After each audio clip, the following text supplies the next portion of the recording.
Hi there traders, this is Steve Marley, the market chartist for FX Explained, and our regular weekly macro watch update for the week commencing the 22nd of November 2021. Growth stocks extend bull trends as global yields fall. So let's take a look first of all at those macroeconomic and geopolitical developments from the past week. Well, US retail sales came in at 1.7% for October, their biggest gain since March of this year. September data was also revised higher. US industrial production also beat estimates.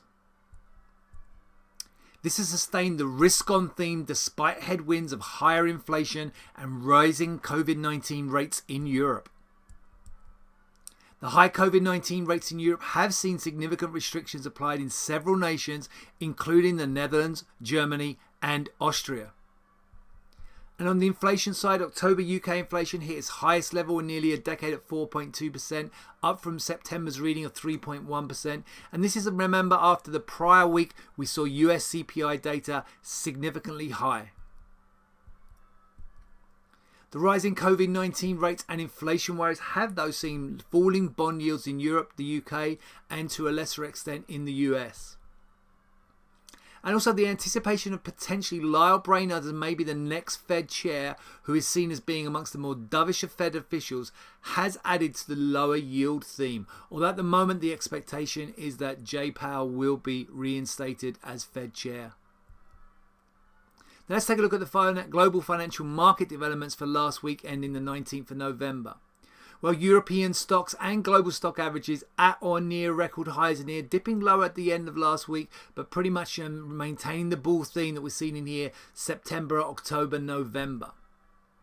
And the Nasdaq hit a new all-time high. Growth stocks doing particularly well with global yields pushing lower. And here we have that yield chart for the US, not as significant as maybe we've seen in Europe and the UK, but nevertheless the last week has seen markets track to lower yields.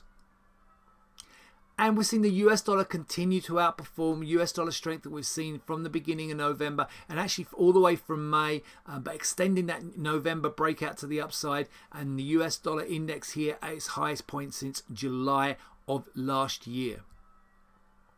And that has also seen EUR USD lower, but not just because of dollar strength in here. The euro also weak and vulnerable due to those high COVID-19 cases throughout Europe. Gold marked time sideways last week, having had a strong start to November, leaving upside threats. And oil, as we've been focusing on a potential topping pattern, completing that topping pattern last week with the light crude oil future now pointing lower. And COMEX copper in here, more in a broader sideways range. Still, though, a slightly negative theme. Despite a pop high at the end of last week, a slightly negative theme within that broader range. Now let's take a look at the week ahead, the week commencing the 22nd of November 2021. Well, it's Thanksgiving this week. The US Thanksgiving holidays on Thursday, with market close all day on Thursday in the US and an early close on Friday.